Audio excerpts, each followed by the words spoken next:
Good Monday morning to you. We're coming on the air with breaking news. We're standing by for an update on the war in Iran. The U.S. military carrying out more than 1,000 strikes inside that country. Defense Secretary Pete Hegseth about to start speaking there at the Pentagon just moments from now. First, though, let's go to Garrett Haake. He is standing by for us at the White House. Garrett, apologies in advance if I have to cut you off when the Defense Secretary starts. But we heard from President Trump over the weekend that he expects that this is a mission that could last somewhere between 4 and 5 weeks. The president also saying that dozens of Iranian leaders have been killed so far. What can we expect to hear from this news conference that's about to start? Actually, Garrett, save your answer for the other side. Here's Defense Secretary Pete Hegseth. Let's listen in. Well, good morning. We just finished an update with Admiral Brad Cooper, the CENTCOM commander, across the CENTCOM AOR, our leadership and troops, as you would expect, doing a fantastic job. 2 days ago, under the direction and direct orders of President Donald J. Trump, the Department of War launched Operation Epic Fury, the most lethal, most complex, and most precise aerial operation in history. For 47 long years, the expansionist and Islamist regime in Tehran has waged a savage, one-sided war against America. They didn't always declare it openly, except for their constant chants of death to America. They did it through the blood of our people. Car bombs in Beirut, rocket attacks on our ships, murders at our embassies, roadside bombs in Iraq and Afghanistan, funded and armed by Iranian Quds Force and IRGC killers. My generation of veterans carry the names of brothers who never came home, brothers butchered by Iranian-backed roadside bombs and well-armed militias, thousands of our own. We didn't start this war, but under President Trump, we are finishing it. Their war on Americans has become our retribution against their Ayatollah and his death cult. It took the 47th president, a fighter who always puts America first, to finally draw the line after 47 years of Iranian belligerence. He reminded the world, as he has time and time again, being an American means something unbreakable. If you kill Americans, if you threaten Americans anywhere on earth, we will hunt you down without apology and without hesitation, and we will kill you. President Trump has also been very consistent. Crazy regimes like Iran, hell-bent on prophetic Islamist delusions, cannot have nuclear weapons. It's common sense. Many have said it, but it takes guts to actually enforce it, and our president has guts. Iran's stubborn and self-evident nuclear pursuits, their targeting of global shipping lanes, and their swelling arsenal of ballistic missiles and killer drones are no longer tolerable risks.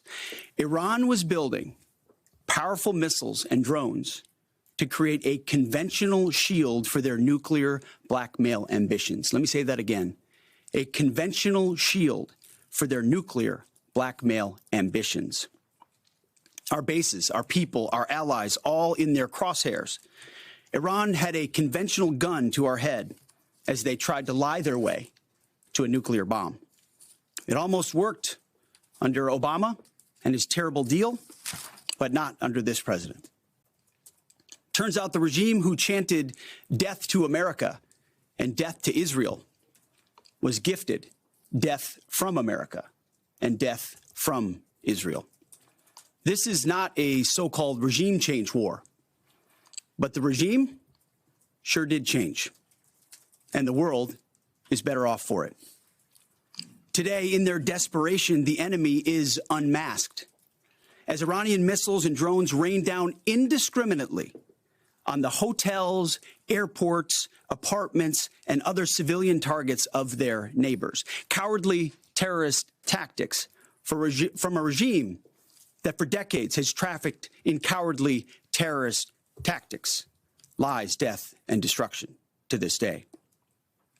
The Iranian leadership has built nothing except proxies and missiles and drones and deeply buried nuclear factories and facilities. Peaceful nuclear ambitions do not need to be buried underneath mountains.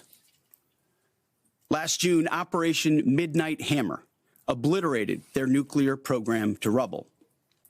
Afterward, we told them plainly, that's it, now make a deal. They arrogantly refused. We said, rebuild it, and we'll stop you again, this time far worse. Well, President Trump, Secretary Rubio, Steve Witkoff, Jared Kushner, they bent over backwards for real diplomacy, offering pathway after pathway to peace. I watched it. I was there. They tried over and over and over again earnest attempts at peace. The former regime had every chance to make a peaceful and sensible deal. But Tehran was not negotiating. They were stalling, buying time to reload their missile stockpiles and restart their nuclear ambitions. Their goal, hold us hostage, threatening to strike our forces. Well, President Trump doesn't play those games. And as Secretary Rubio said after the Maduro raid, if you don't know, now you know. President Trump puts America and Americans first. He doesn't hesitate, and neither do our troops. The mission of Operation Epic Fury is laser-focused. Destroy Iranian offensive missiles, destroy Iranian missile production, destroy their navy and other security infrastructure, and they will never have nuclear weapons. We're hitting them surgically, overwhelmingly, and unapologetically. With every passing day, our capabilities get stronger and Iran's get weaker. We set the terms of this war, from start to finish. Our ambitions are not utopian. They are realistic, scoped to our interests and the defense of our people and our allies. Speaking of people, we hope the Iranian people take advantage of this incredible opportunity. President Trump has been clear, now is your time. To Iranian security forces, choose wisely. President Trump has also been clear about your fate in either direction. To the media outlets and political left screaming endless wars, stop. This is not Iraq. This is not endless. I was there for both. Our generation knows better, and so does this president. He called the last 20 years of nation-building wars dumb, and he's right. This is the opposite. This operation is a clear, devastating, decisive mission. Destroy the missile threat, destroy the Navy, no nukes. Israel has clear missions as well, for which we are grateful. Capable partners, as we've said since the beginning, capable partners are good partners. Unlike so many of our traditional allies who wring their hands and clutch their pearls, hemming and hawing about the use of force. America, regardless of what so-called international institutions say, is unleashing the most lethal and precise air power campaign in history. B-2s, fighters, drones, missiles, and of course, classified effects. All on our terms, with maximum authorities. No stupid rules of engagement, no nation-building quagmire, no democracy-building exercise, no politically correct wars. We fight to win, and we don't waste time or lives. As the president warned, an effort of this scope will include casualties. War is hell, and always will be. A grateful nation honors the 4 Americans we have lost thus far and those injured. The absolute best of America. May we prosecute the remainder of this operation in a manner that honors them. No apologies, no hesitation, epic fury for them and the thousands of Americans before them, taken too soon by Iranian radicals. Before I turn it over to General Caine for the operational update, let me speak straight to you, the Joint Force, our warriors on the front lines. This is your moment. This is the generational turning point America has waited for since 1979, and since the rudderless wars of hubris my generation, our generation, endured. Don't listen to the noise. Just stay focused. Our commander-in-chief is steady at the wheel. We face a determined enemy, but you are better. but we must prove it every single day. History doesn't care if we're tired, if we're scared, or if the fight feels big. It demands warriors who rise anyway. Peace through strength, the warrior ethos, lethality, unity of purpose, those are not slogans. They're the beating heart of what it means to wear the uniform, that uniform. You think clearly under fire, you act decisively in chaos, you uphold the Constitution, and you uphold our country without hesitation. We are not defenders anymore. We are warriors, trained to kill the enemy and break their will. History is watching. Be the force you swore an oath to be: focused, disciplined, lethal, and unbreakable. We will finish this on America First conditions of President Trump's choosing. Nobody else's, as it should be. And know this above all, President Trump and I have your back, always. Through fire, through criticism, through fake news, through everything. We unleash you because you are the best, most powerful, most lethal fighting force the world has ever seen. May Almighty God watch over you and his providential arms of protection extend over you. Godspeed, warriors, and keep going. General Caine, over to you. Thank you, Mr. Secretary, and good morning, everyone. The purpose of my portion of the briefing today is to update you and the American people on the actions taken thus far. The briefing will discuss the preparation, the planning, setting the force, the early operations, and how we're assessing the progress thus far. So let's get started. On Saturday, 28 February at 01:15 Eastern Standard Time, 9:45 a.m. local Tehran time, on the orders of the President of the United States, U.S. Central Command, under the command of United States Navy Admiral Brad Cooper, commenced Operation Epic Fury. As I said, I'm going to walk you through the initial phases of the operation. But first, I want to express my deep condolences and the condolences of the Joint Force to the Department of War personnel killed and wounded in actions thus far. As the Secretary said, they're heroes and represent the best of our nation has to offer. They're true examples of what selfless service means. Our deepest and heartfelt condolences are with their families, their friends, and their units. We grieve with you, and we will never forget you.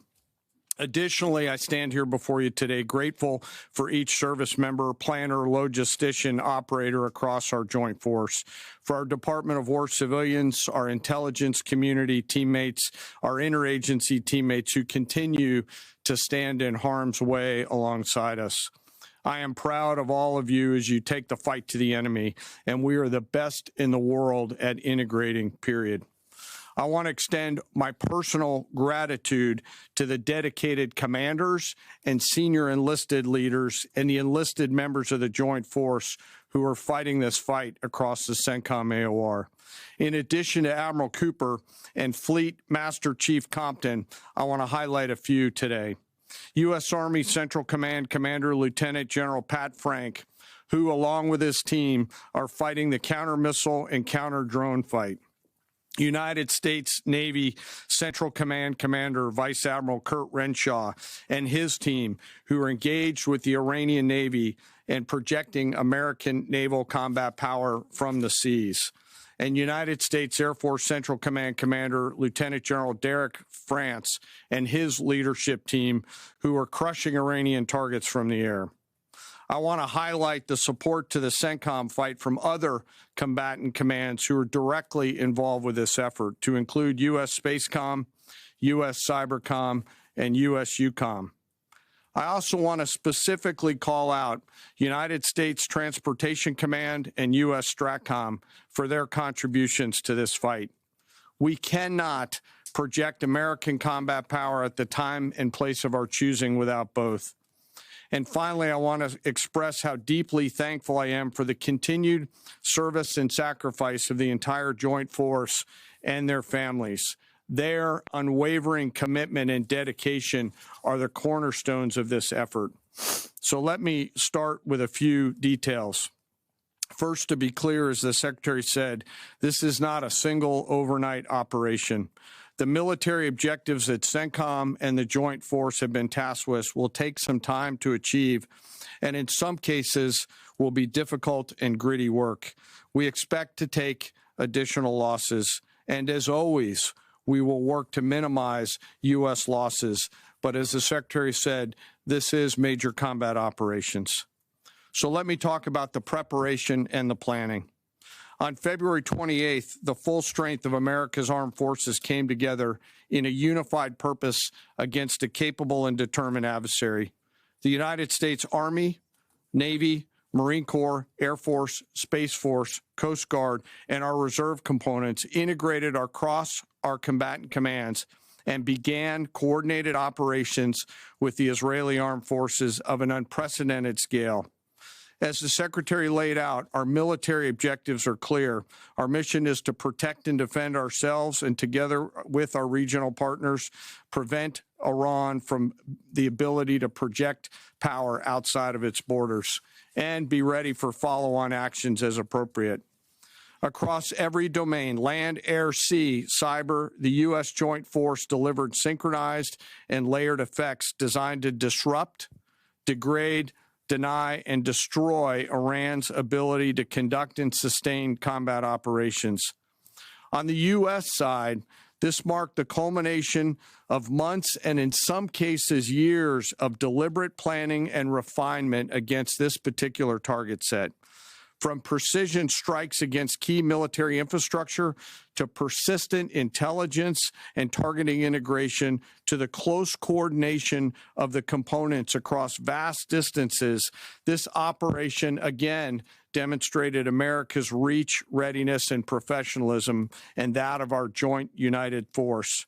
It was historic not only in the operational scope, but in the level of joint integration displayed across every element of the joint force. And as I said earlier, this work is just beginning and will continue. So now to talk a little bit about setting the force and setting the theater. On the order of the Secretary of War over the last 30 days to reinforce deterrence and provide the President with credible options should action be required, the Joint Force began to systematically reposition assets and personnel across the region. These movements ensured that U.S. forces remained postured, protected, and ready to respond decisively for any emerging threat. This deployment included thousands of service members from all branches, hundreds of advanced fourth and fifth generation fighters, dozens of refueling tankers, the Lincoln and Ford Carrier Strike Group and their embarked air wings, sustained flow of munitions, fuel, supplies, all supported with command and control, intelligence, surveillance, and reconnaissance network. And the flow of forces continues today. In fact, Admiral Cooper will receive additional forces even today. This rapid buildup of forces demonstrated the Joint Forces' ability to adapt and project power at the time and place of our nation's choosing.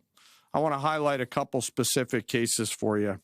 The Gerald R. Ford Carrier Strike Group, which many of you know was down in the Western Hemisphere, redeployed across the Atlantic to set the theater.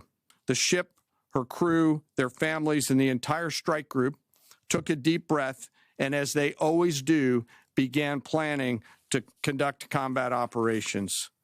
The integrated Reserve and National Guard forces have continued to demonstrate the value of America's reserve forces, including the Wisconsin Army National Guard operating in Kuwait and Iraq, and Air National Guard units from a variety of states to include Vermont and Virginia.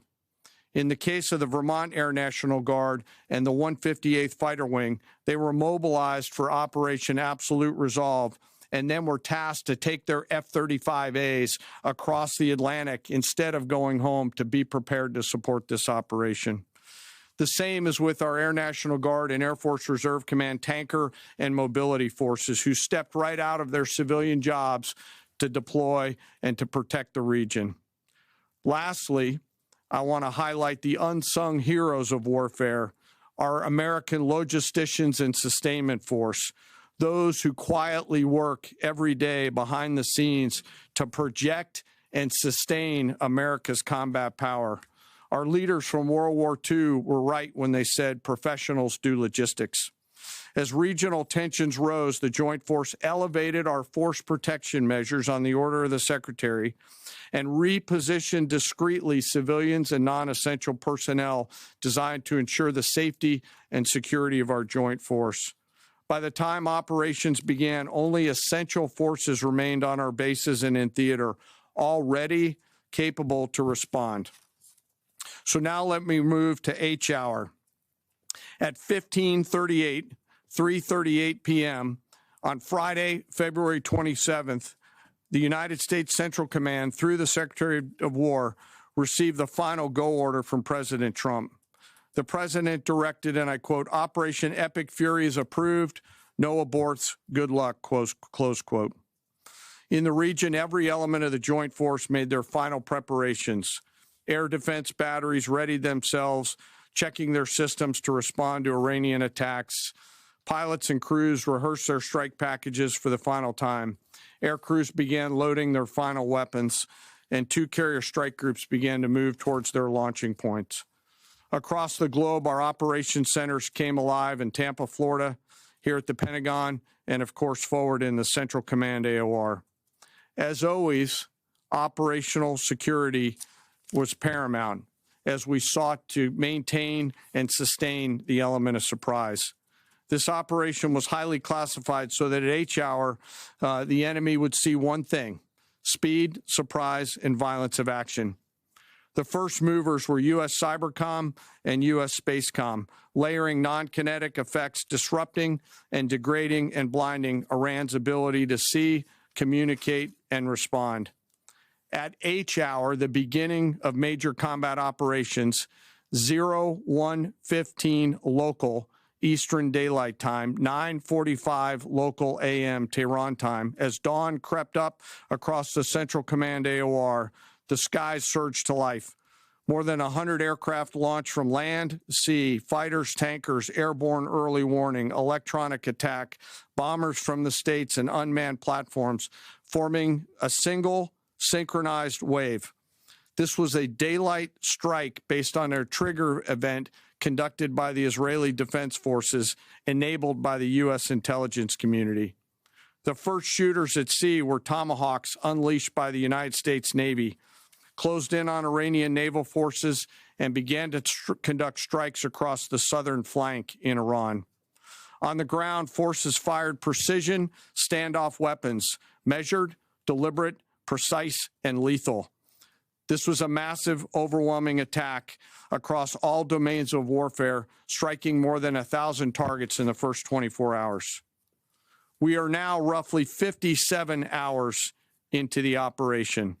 In the initial phase, CENTCOM's focus was systematic targeting of Iranians' command and control infrastructure, naval forces, ballistic missile sites, and intelligence infrastructure designed to daze and confuse them. Coordinated space and cyber operations effectively disrupted communications and sensor networks across the area of responsibility, leaving the adversary without the ability to see, coordinate, or respond effectively. The combined impact of these strikes, swift, precise, and overwhelming, has resulted in the establishment of local air superiority. This air superiority will not only enhance the protection of our forces, but also allow them to continue the work over Iran. Over the course of the last 2 days, the Joint Force has launched hundreds of missions from land and sea and delivered tens of thousands of pieces of ordnance. The effort continues to scale. This included American B-2 bombers, which again, similar to Midnight Hammer, flew a 37-hour round-trip sortie from the continental United States, dropping precision, penetrating munitions on Iranian underground facilities across the southern flank and slightly deeper. Additionally, Israel has separately executed hundreds of sorties against hundreds of targets. Beyond Air Force and Navy aircraft strike packages, coordinated salvos of precision standoff weapons from across the region have neutralized hundreds of pre-planned targets. As I mentioned earlier, in support of these kinetic operations, U.S. Cybercom and Spacecom have continuously layered effects to disrupt, disorient, and confuse the enemy. I will note that this operation had several combat firsts, which I'll allow at some point in the future Admiral Cooper to talk about since he owns the AOR. While we've prosecuted a relentless offensive campaign, our defense has been equally important. Across the theater, operations have remained steady and disciplined. Once again, our integrated air and missile defense network is performing exactly as it's intended. U.S. Patriot and THAAD batteries, along with ballistic missile defense-capable Navy destroyers, continue to coordinate and execute intercepts with precision and consistency. I wish that every American could hear the voice communications like I have as these joint operations centers remain calm, focused, and cool while executing under fire over and over again. Collectively, these systems have intercepted hundreds of ballistic missiles targeting U.S. forces, our partners, and regional stability. The threat from one-way attack UAVs has remained persistent. Our systems have proven effective in countering these platforms, engaging targets rapidly. Each intercept represents hundreds of hours of training, readiness, and technology all coming together to work as designed. We will remain vigilant in the counter-UAV fight. And the defense of the region is not ours alone. As the threat grew, our partners surged in beside us.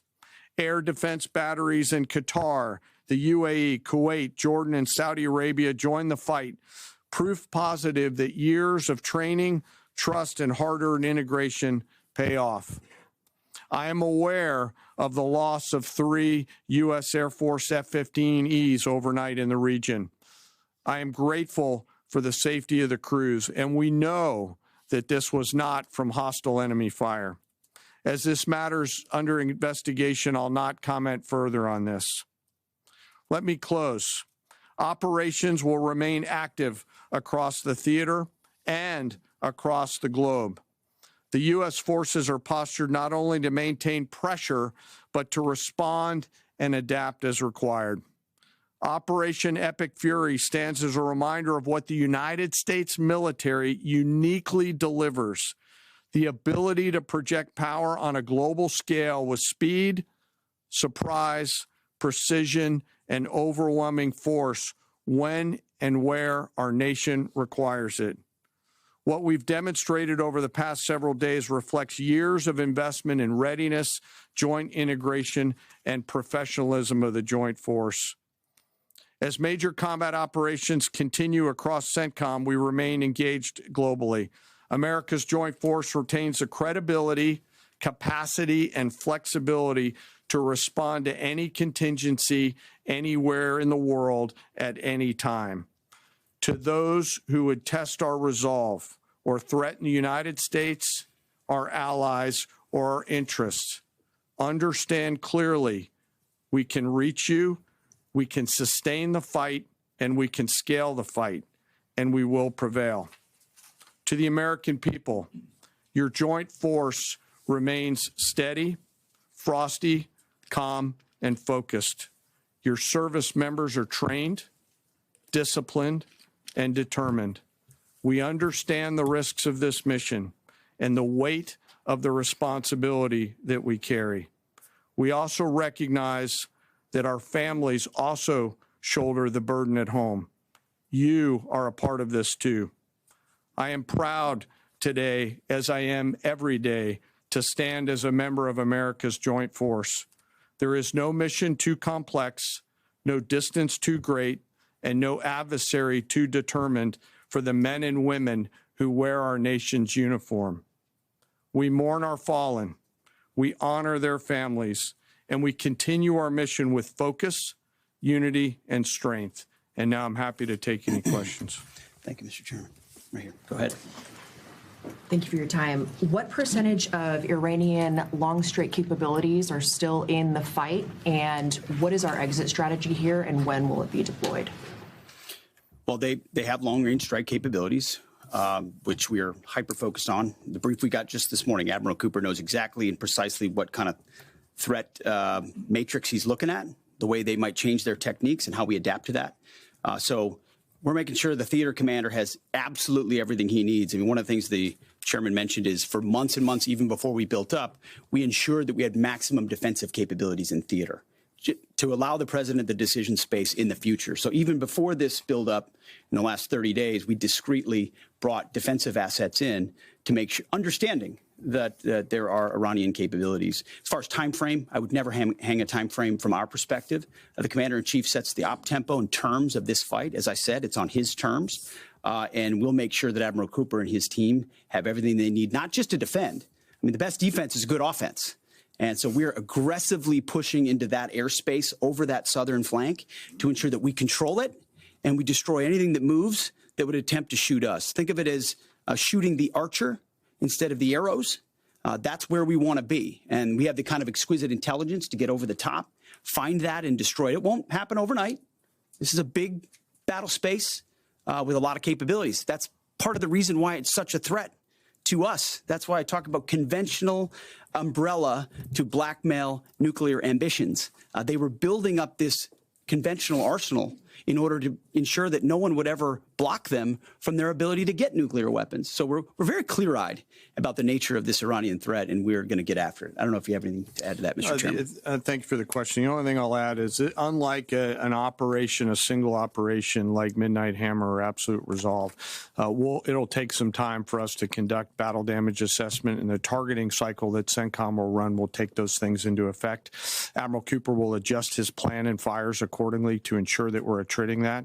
He's focused on long-range strike capability coming out of the enemy, and that's a key and essential part of it. Of the capabilities that still exist from the enemy front. Yeah, that's what I mean when I say we're still doing BDA. Normally we'd be able to see a singular thing and we'd assess pretty quickly. He's doing offense and assessment simultaneously, so it'll take longer for us to assess than it would in a single operation. Secretary Hegseth, thank you. Reagan Reese with the Daily Caller. Two questions for you. The president said yesterday in his video message that we will leave Iran when we complete all of our objectives. What are our objectives? And can you share more information on how the soldiers who were killed were killed? Well, I laid out the objectives, as did the chairman. They're completely nested. I mean, Iran has an ability to project power against us and our allies in ways that we can't tolerate. So whether that's ballistic missiles and drones, so offensive capabilities, effectively their Navy, which would attempt to set other terms and impose different costs, drone capabilities, which we laid out there. And ultimately, though, this tying it back to Midnight Hammer, the president has been willing to make a deal. You can't have a nuclear bomb. Radical Islamists can't have a nuclear bomb that they wield against the world. He gave them every single opportunity. Then we precisely took it away. And even then, after that, they didn't have that. They didn't come to the table with a willingness to give it away. So ultimately, those nuclear ambitions, which never ceased, are something that had to be addressed as well. So that's a discrete sense of what's being addressed here to ensure that they can't use that conventional umbrella to continue a pursuit of nuclear ambitions. And then as it pertains to the U.S. casualties, that particular incident was, you have air defenses and the lot's coming in and you hit most of it. And we absolutely do. We have incredible air defenders. Every once in a while, you might have one, unfortunately, we call it a squirter that makes its way through. And in that particular case, it happened to hit a tactical operations center that was fortified, but these are powerful weapons. So we certainly will do, as I said, moments like that as we remember them and we take care of them and take care of their families only stiffen our resolve to ensure that we do this properly. Thank you. Yep. Right here. Thank you, Secretary Hegseth. I had two questions for you. First, are there currently any American boots on the ground in Iran? No, but we're not going to go into the exercise of what we will or will not do. I think it's one of those fallacies for a long time that this department or presidents or others should tell the American people this, and our enemies, by the way, here's exactly what we'll do. Here's exactly how long we'll go. Here's exactly how far we'll go. Here's what we're willing to do and not do. It's foolishness. And so President Trump ensures that our enemies understand we'll go as far as we need to go to advance American interests. But we're not dumb about it. You don't have to roll 200,000 people in there and stay for 20 years. We've proven that you can achieve objectives that advance American interests without being foolish about it. Now, will we be bold about it? Are we willing to be decisive about it? Do we put months and months of planning into what kind of effects we want to achieve? Absolutely. But going forward, why in the world would we tell you, the enemy, anybody, what we will or will not do in pursuit of an objective? We fight to win. We fight to achieve the objectives the President of the United States has laid out, and we will do so unapologetically. Thank you. Is there any significance to Israel carrying out the strike to kill the Ayatollah? And I wanted to know, what was your immediate reaction to finding out about his killing? I think Israel did a great job in the conduct of that operation. President Trump put a 4-week timeline right on here. it. Are you Please. saying that's wrong? Yeah, thank you. You mentioned during the briefing, General Caine, that there would be additional troops sent to the region. Could you say how many troops currently are involved in this operation and how many additional troops are planned to go in this next phase? I don't want to talk specifics because that would tip the enemy off. We have more tactical aviation flowing into theater just based on the time it took to get it out there. I think we're just about where we want to be in terms of total combat capacity and total combat power for Admiral Cooper. One of the things, though, that a commander, he'll consistently assess the trajectory of the campaign. Is he on or off trajectory? And then make an ask of the joint force, which will then develop options for consideration by the Secretary and the President to either increase or in some cases decrease the amount of combat capability that we have over there. I heard the question about 4 weeks. It's the typical NBC sort of gotcha type question. President Trump has all the latitude in the world to talk about how long it may or may not take. 4 weeks, 2 weeks, 6 weeks. It could move up. It could move back. We're going to execute at his command the objectives we've set out to achieve. And what he has shown an ability to do that other presidents can't quite seem to have the aperture to do, well, I mean, Joe Biden didn't even know what he was doing, is to look for opportunities and off-ramps and escalations for the United States that creates new opportunities to execute what we need on our own timeline. So you can play games about 4 weeks, 5 weeks. He has all the latitude, and I'm glad he does, because there's no better communicator than our president expressing those things. To the Daily Mail. I've been in meetings with the president for the last 2.5 days. We know exactly where his headspace is, and he will communicate as he should exactly what he would like, and we will follow those orders. And I think everything he said on that is right down the middle. Chairman, did you have Absolutely. evidence Yes, right there. Yes, sir. Thank you. Thank you very much, Secretary. I left my hometown of Sakis in Iranian Kurdistan in 1996. Can you promise that I will be able to return home safely this year? And I have a following question too, please. I appreciate the question. I'm not here to place guarantees on that, but I think the message the president has given has been clear to the people of Iran. This is your moment.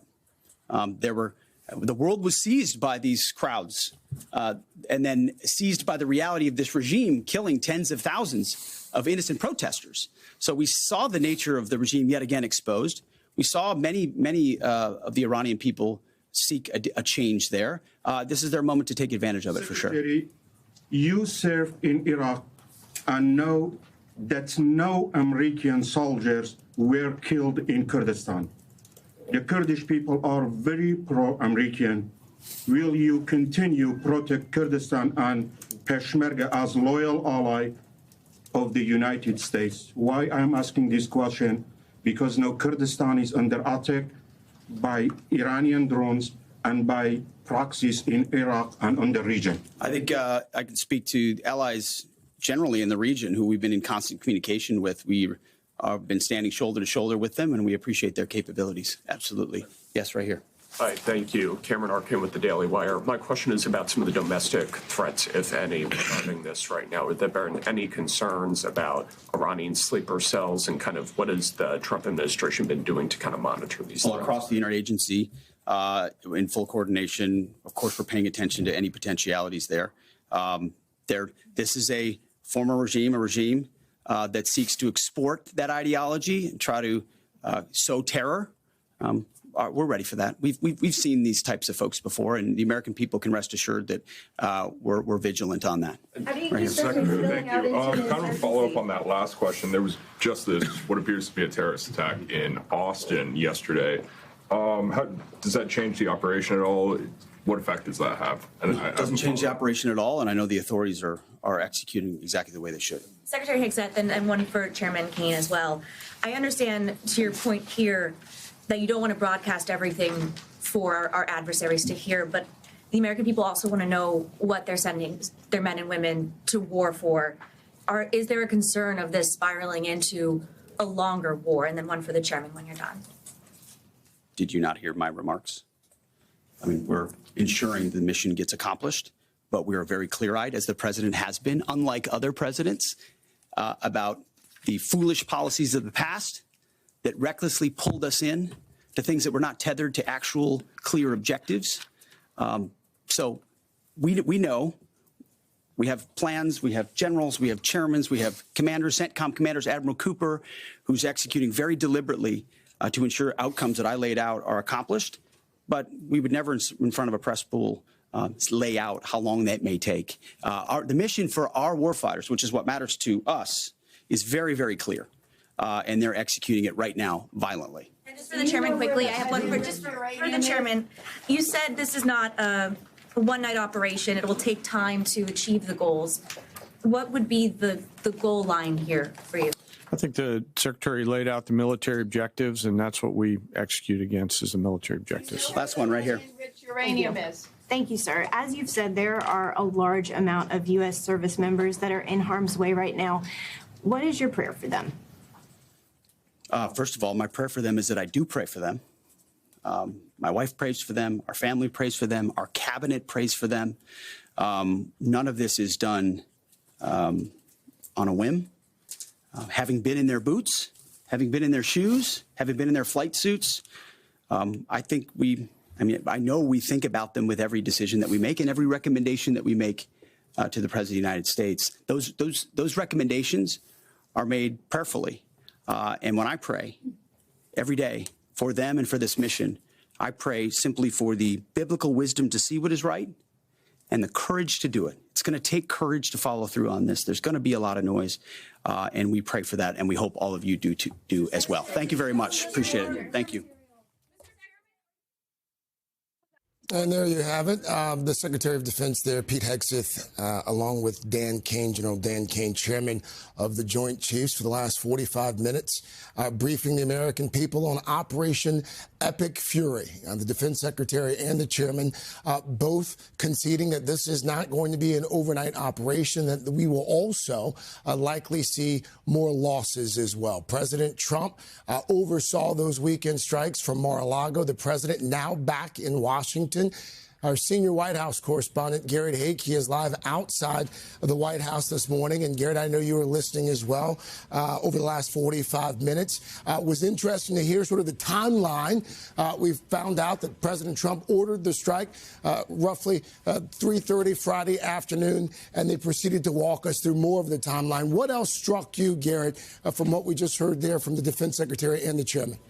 Yeah, that timeline notable, Craig, as the president was traveling on Friday to Texas and back. At the time was sort of publicly ruminating on what his options were as related to Iran, well after he had made the decision, in fact, to strike.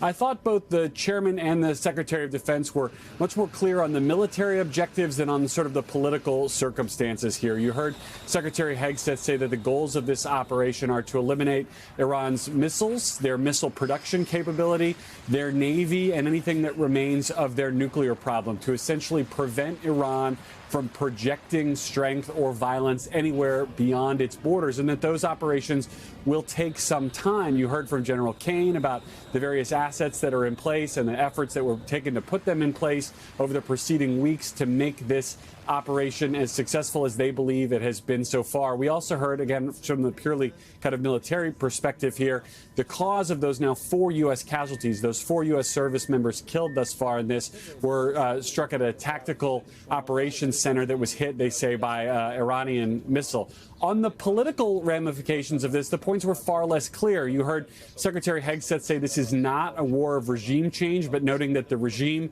has in fact changed, is in the process of changing. He said at the outset that the U.S. didn't start this war. I think that's something that will be greeted with skepticism around the world, suggesting that the timeline here stretches back to the Iranian Revolution back in the 70s, and also sort of pre-butting the idea that this could become another endless war in the Middle East, suggesting that this generation, in his words, knows better. Craig, I think that's something that a lot of folks have questions about and that we're just going to have to continue to see as this develops. Finally, I was struck by Secretary Hegseth's answer to the question about U.S. boots on the ground, telling the reporter who asked it, no, there are no boots on the ground now, but also going on to say, essentially, we wouldn't necessarily tell you if there are, that the Pentagon is not going to be giving every operational detail here. Again, I think these are all things that could potentially have a long tail if, as the president has said, this conflict goes 4 to 5 weeks or more. Craig? It was also interesting, Garrett, to hear the defense secretary go out of his way twice to essentially call on the Iranian people to take to the streets. He said at one point, quote, "We hope the Iranian people take advantage of this opportunity. This is your moment."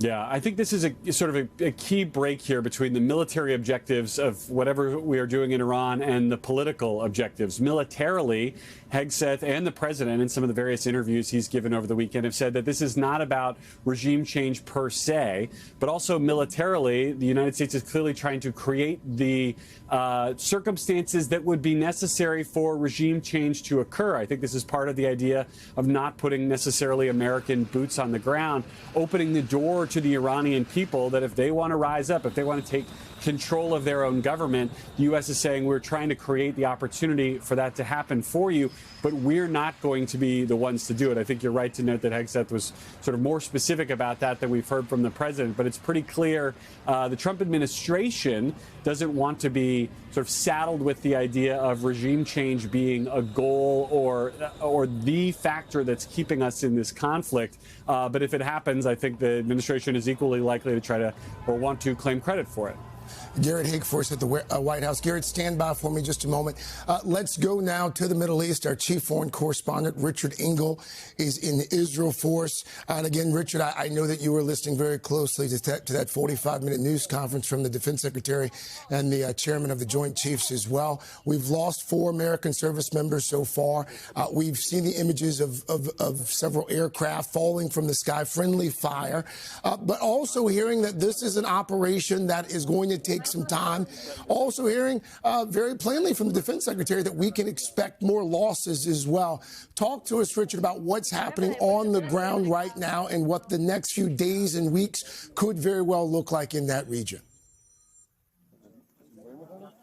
Well, every day we have seen this war expand. It began as a regional war, and now it is a regional war that just included a new country. Lebanon joined the conflict overnight with Hezbollah firing rockets at Israel, Israel responding, at least 30 people killed in Lebanon, according to health officials there. We've already seen this spread across the Gulf, not just American bases targeted, but oil tankers set on fire, airports. So this is very much a regional war that is becoming more and more unpredictable and more complex with every hour that passes. And we're not just seeing military targets that are being struck either in Iran or in Israel. This was a residential area outside of Jerusalem that was hit by an Iranian ballistic missile. And also, American diplomatic compounds are now increasingly at risk. Overnight, we saw in Baghdad thousands of pro-Iranians coming out onto the streets, and Iran has tremendous influence over what happens in Iraq. And they were trying to get inside the green zone and swarm the U.S. embassy. The American consulate in Pakistan, a similar scene where pro-Iranian crowds tried to swarm that consulate. So when you listen to the Secretary of War and you listen to this briefing, he makes it sound like a very neat and clean operation that the U.S. is trying to achieve very clear military objectives. But seen from the Middle East, with every day that passes, it gets more complex. It gets the geographical space where it is operating gets wider and wider. That's one thing. Also, Hegseth said repeatedly that the United States didn't start this war. That will clearly be greeted with a lot of skepticism in this part of the world, because it was Israel and the United States that launched this war. It was described as a preemptive attack, with that surprise attack against Iran to target the senior leaders, targeting the late supreme leader of Iran. When he talked about how it was Iran that started the war, he talked about old grievances going back to 1979, when the Islamic revolutionary government overthrew the Shah. He talked about revenge for the IED attacks that Iran and Iranian-backed militias carried out against U.S. troops in Iraq. So it seems that this is more old grievances meeting an opportunity and meeting a president of the United States and a prime minister of Israel who are willing to act on those old grievances. Richard, we've got about a minute or two left here. I know that you were actually in Iran last month. Let's talk for a moment here about what the future in that country could look like now that the supreme leader is dead. Of course, we saw the uprising there a few weeks ago, tens of thousands killed, by the way, as a result of that uprising. What could, short-term and long-term, what could the future look like in Iran? Well, right now, in Iran, there is a lot of confusion. There is a lot of panic. The government is starting to fracture. I've been told by multiple sources that the government no longer fully controls all of its armed forces, that some Iranian units have effectively gone underground. They've cut off communications. They are carrying out military orders that they were given by the previous leader, the supreme leader, and since they are out of contact, they are operating independently and therefore very difficult to stop. There is a lot of anger in Iran with this government. The government was extremely unpopular, but that doesn't mean smashing the government, taking its weapons away, sinking its navy is going to lead to a smooth transition of power. Smashing something and hoping for the best does not appear to be a recipe for long-term stability in Iran or across this region. What are the Iranians capable of from a military standpoint in terms of the response? Well, we are not seeing the Iranian response against Israel intensify. In fact, today and late into yesterday, we are seeing fewer and fewer Iranian attacks. On the first day, Iran responded very quickly. Iran still does have some capability, but for now, most of the destructive attacks, most of its effective attacks, unlike this one, this was a devastating attack. At least 9 people were killed here. But most of them seem to be directed at the Gulf countries, at airports, at apartment buildings, targets that are very easy to hit. But Iran does have some capability, but I think it is losing those capabilities day by day. A look there at where the Iranians have struck so far. As you can see, there are a number of U.S. military bases in the region already hit. Our chief foreign correspondent, Richard Engel, there for us in the region. Richard, thank you. And Garrett Hake, of course, from the White House. Garrett, thank you as well. And again, just concluding that Pentagon briefing, roughly 45 minutes from the Secretary of Defense and the chairman of the Joint Chiefs of Staff, giving us an update on what has been dubbed Operation Epic Fury, both acknowledging this is not a mission that is going to necessarily be short and that there will be more U.S. service members who lose their lives as a result. That concludes this NBC News special report. Much more throughout the day. For the very latest, head to NBC News Now and NBCNews.com. For now, I'm Craig Melvin here in New York. Thank you for watching.